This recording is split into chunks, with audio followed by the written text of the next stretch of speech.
Alright, this is my naked Mad Men recap. Wearing my leopard skin towel that I skinned myself. Went out and killed the snow leopard bad boy myself. Now I use it to dry myself off. So, last night's season finale of Mad Men. I thought it was one of the greatest episodes. Not every moment in that worked for me. I thought there was some really poignant, beautiful stuff. Obviously, the thing that most people are sort of excited about is this musical number that came at the end of the show with Bert. Sort of divisive, I think. Some people thought it was a little, I don't know, whimsical. I totally worked for me. It came out of nowhere.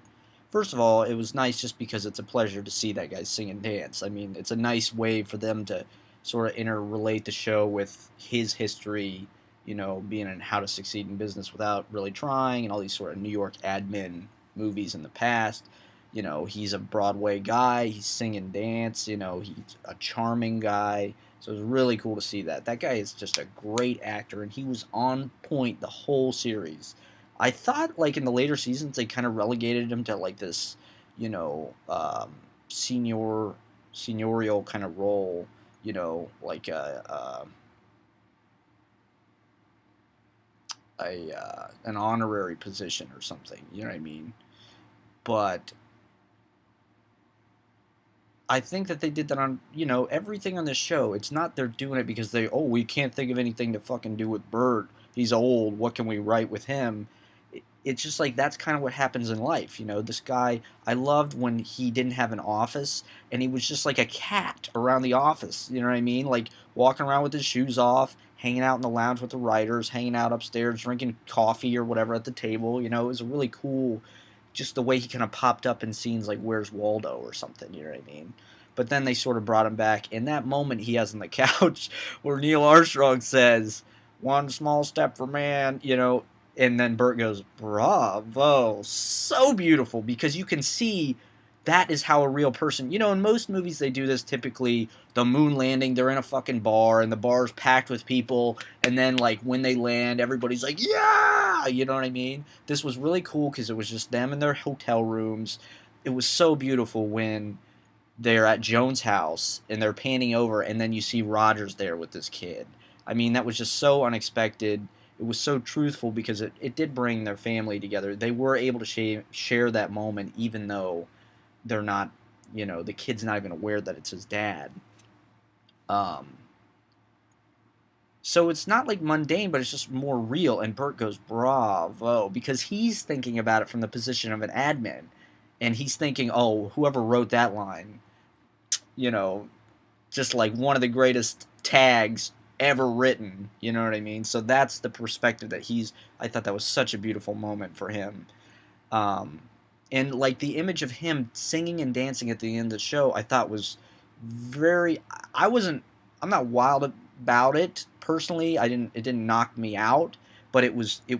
I don't think it was inappropriate, and I do think it was very expressive because Bert is this old white guy that just died, and he's saying the moon belongs to everyone. They're trying to sort of like reform the agency to be what it was at the beginning of the '60s. Roger goes out. He's going to sell to McCann. They're going to. Roger's taking control. Don's going to be back in control. Don even goes downstairs to his old office where Lou Adler is now, or whatever the guy's name is. So they're trying to reform this sort of like white patriarchal, they're trying to get their company back. And I feel like a lot of the shows like that. Like Don he said earlier, 1955 was a good year. He spends a lot of his time just not necessarily trying to make it the exact same way, but like he's confused, like why is all this stuff happening? It needs to happen, but the turmoil that it causes, of making women more equal in the workforce and all the things like that, the teenage kind of rebellion causes this upset that he just doesn't understand, and he doesn't, why is this happening? So Bert is sort of this reanimated dead white man corpse singing this song that's sort of ludicrous but sort of true at the same time. The moon belongs to everyone, and it's this happy kind of like, it's easy for this privileged white man to say that the moon belongs to everyone, you know because he doesn't know any different. His whole life he hasn't had that other perspective, and he probably hasn't been forced to learn it either. So, like, they did just land on the moon, and the moon does kind of belong to everybody because everybody saw it on TV, presumably. It was a moment that united them, but at the same time, they're really trying to rebuild this white, patriarchal structure that means that the moon doesn't belong to everybody. And they sort of, it feels weak to me. I mean, maybe they will sell their agency. I don't know that that would be the best thing for Dawn. It's hard to say. Like, he tells, um, what's the guy's name? Not Cutler, the other guy. Ted Shaw.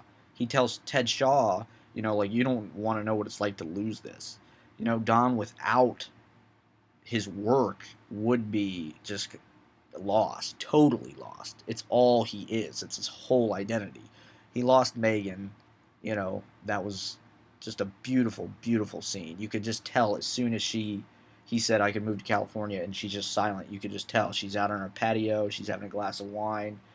She's moving on. She's starting to move on, and she's tried everything. She's tried everything she can to get the relationship back together. It just did not work. That was just a really beautiful scene. It's hard to see Don. Don just gets punished and loses stuff a lot, and he is, like, in the opening credits image, falling through this world. He seems to have everything. You know what I mean? He's a really handsome guy. Women are throwing themselves at him. He's got money. He's got a cool apartment, but just like he doesn't actually have anything. And is it his fault? I don't know. It's hard to say. He was thrown into a situation, that. What else? The beginning with Ted Shaw was beautiful. To cut from, the rocket taking off at the beginning of the episode. The whole episode is sort of structured like the moon flight. Somebody made that point online where they said, what's really beautiful about it is they're able to go back into those moments and think about them, and you never hear that perspective. The 3 days when they were journeying to the moon, probably everybody was like, God, are they going to land or not? So many things had happened in the 60s that were just, you know, really painful and depressing, that these people weren't sure if, the thing could have blown up in the sky. So you cut from that rocket, and the episode's kind of like that. Roger's got this plan.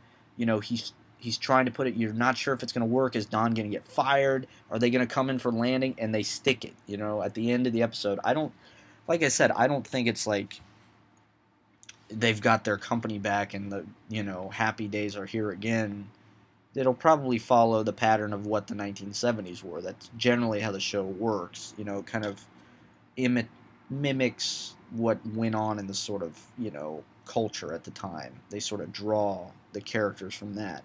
I think that's one of the reasons why the writing's so strong, because it's not exactly like they have hindsight, but they have a kind of hindsight because they can see where the general culture is going at a whole, so they sort of have a direction to take the show. It never it's not like they're totally in an uncertain, uncharted waters. They sort of have a path that the characters can parallel or sort of play against. There's a context that they're drawing from that they didn't have to invent. You know what I mean? So yeah, they cut from the shuttle taking off to Ted Shaw, who's having this midlife crisis because he's in love with Peggy, and he's just unmoored. He's lived in New York City his whole life, has made his way through that ad world, and now he's in California, and he's just kind of with Pete in this office.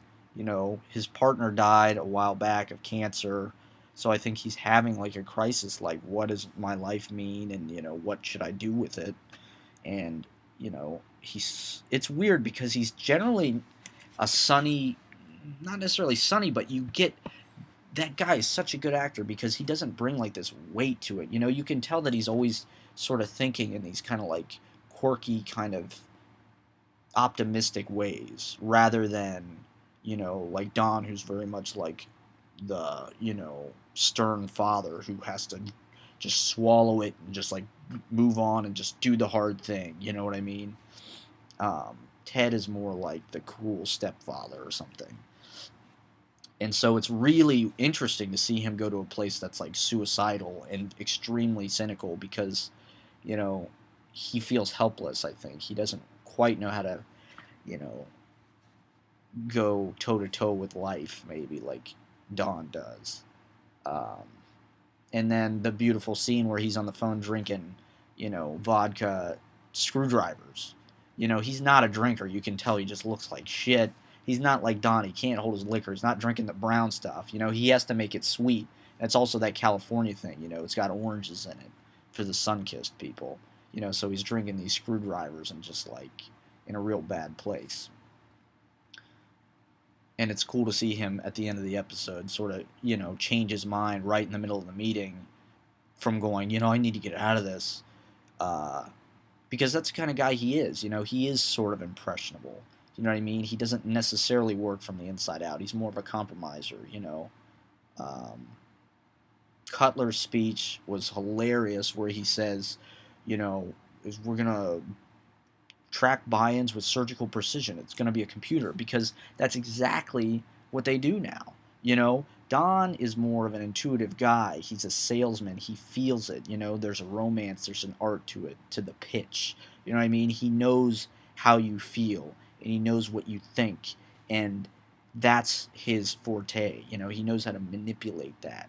He doesn't work with statistics like the first episode where the woman comes in with the packet that's like, 90% of people have a death wish or whatever. He throws it in the trash because he doesn't work backwards from data and from trends. He figures out who the people are. Whereas Cutler kind of sees the future.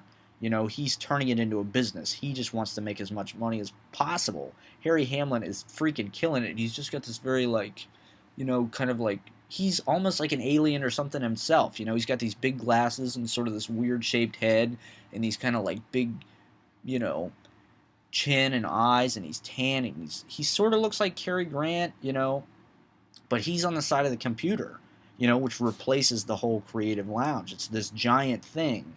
I think that's a commentary on, the place that computers have taken in our own lives. Metaphorically, the computer is this monstrous, massive, totemistic thing. It takes over their entire office. And in our lives, that's sort of happened too. I mean, our computers are getting smaller and smaller and sexier, but they're occupying more and more of our psychic kind of space or whatever, or square footage. And so Cutler is really kind of ahead of the curve in it. He's just a kind of reptilian. He just wants to make money at the end of the episode. He changes his mind like that. He doesn't want to fire Don. It's a lot of money, he says. He actually just wants. That's his prime directive. It was. I don't like Harry Crane, and I saw somebody online had like some kind of comment about like, is there any character that survived longer that you didn't expect to than Harry Crane? But like that is the character. He is just sort of like this mediocre, like he was in the right place at the right time. He's got a sense of entitlement. He's pouty, but he's just persistent. You know what I mean? When they separated the firm at the very beginning, you'd think, oh, maybe they'll take Kinsey. They'll probably take Cosgrove. You never expected them to take Harry Crane, but they did. So it was very interesting to just see Roger get his fucking, revenge. He's never liked Harry. I don't know why. I don't know if Roger is like a good person and like a good litmus test. I like Roger a lot, but to see him just fucking slam the door in Harry's face and be like, bye, Crane. I don't know if that's the last we're going to see of Harry Crane or not. I don't really care either way. I don't really like... He's kind of a funny character just because he's such a sleazeball. And he's a real guy. I mean, there are people like that, but I don't necessarily know that I trust... I like Roger coming into his own, and becoming sort of an elder statesman or whatever, but, man, was Roger on the couch with his wife and Joan? Or he was on the couch with his daughter's kid? That's what it was. Oh, I thought he was on the couch with Joan's kid.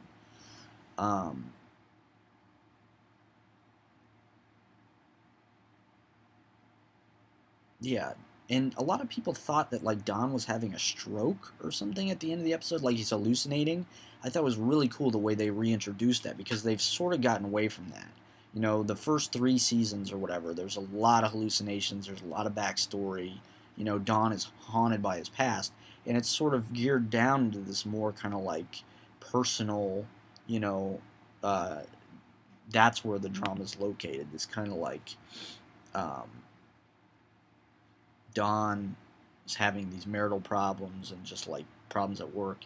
He's not haunted by his past as much. I like the way that they, because that's kind of how life is. You know what I mean? It's not all the same thing all the time.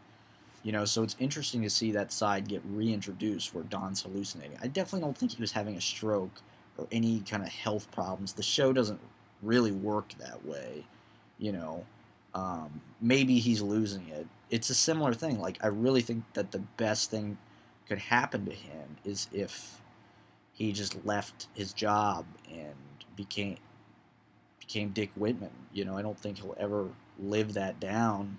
I'm reminded of the episode earlier where he's in California and he stops and he talks to those guys who are working on a pickup truck or something. And his hair's got that like kind of Dick Whitman volume that it gets when he's Dick Whitman and not all smoothed down and Don Draper.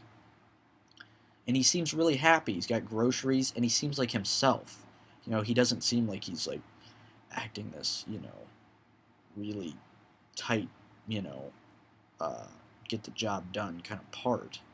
You know, when he's Don Draper, you know, he has to assume like this voice. You know, but like Dick Whitman is more just like his real self. And I think, you know, he keeps trying to repress that, but it's it's there and he can't get rid of it. I mean, maybe this is some kind of indication of he's just trying to suppress it and live his life, but some kind of might manifest as health problems at some point. I don't know, but it is like a memory, you know, or some kind of hallucination coming up. It was very interesting to go to that place after an episode that was, you know, very,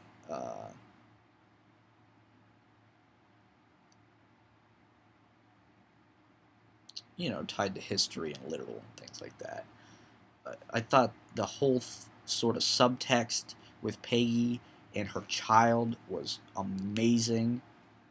You know, when Julio comes in and he wants to watch her TV and he's going to move away, she's really speaking to her own son.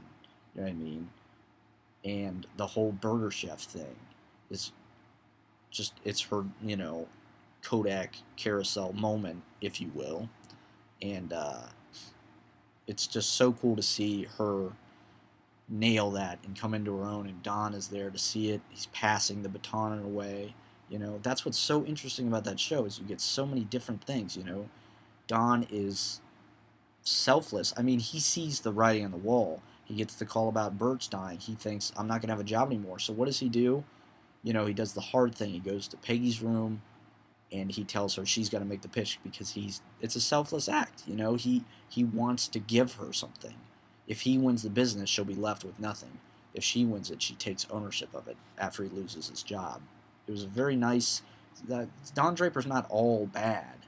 You know what I mean? And a lot of the times, like women think he's a misogynist or, you know, But I don't really think Don has ever preyed upon weak women. Like he's not attracted to that. The women that he's attracted to have typically been peers to him. You know, outsiders, intellectuals, artists. You know, the teacher lady, the lady in Greenwich Village. These are people that he sort of feels more similar to than his home life. Um, and you know, like his secretary, this bubbly kind of blonde, just throws herself at him in this episode, kisses him right on the lips, and he's not interested at all, you know. So I don't necessarily think that he's a misogynist per se. Uh, you know, he's a skillful manipulator of everybody, and he definitely enjoys his kind of seat at the head of the table. You know what I mean? But you know, he just judges people based on their use and their value, I think, not on, you know, prerequisite kind of like gender or sexual or whatever characteristics. So, like, Peggy's whole pitch about, you know, it's kind of scary because it's extremely prescient in that, you know, a fast food place is not a home. You know, that's not where your family should be eating. We know that now, but for the past 4 decades or whatever, when this episode took place, they didn't know that. You know, it was their place to get away from the TV. You know, in the short 10 years that this show has been on, in the beginning, some of the characters didn't even have TVs. Now, you know, everybody watches the moon landing on TV. It's in their living room. It's someplace they have to get away from. You know, they've been chased out of their own homes by this thing. And I feel that way about computers, too. You know, I am a slave to my computer, and I waste so much time on it every day. Um, Such as doing this right now, for instance. Um, so it's interesting that Piggy assumes this role of mother for her job. You know, that's what they say is they need someone in the pitch who's the wife and the mother. That's Peggy's role, and she accepts it. You know, she doesn't try and fight it for the presentation. You know, she's able. She's not able to be that role in life, but she's able to do it sort of fakely during the presentation for her job, which is interesting. It's bizarre that she has a kid with Pete Campbell, which is such a soap opera kind of thing, but they never talk about it. We've never been back to her Catholic parents' house in Brooklyn at all, hardly, since the early seasons, and we've never seen the kid. We don't know how the kid's doing. It's very interesting how they just kind of let that. I like that, you know, because that's how life is, you know. Not everything gets used, you know. Uh, Certain things fall by the way; they're just never revisited. But yeah, it was really cool to see Peggy really get to shine, you know. Um, what else?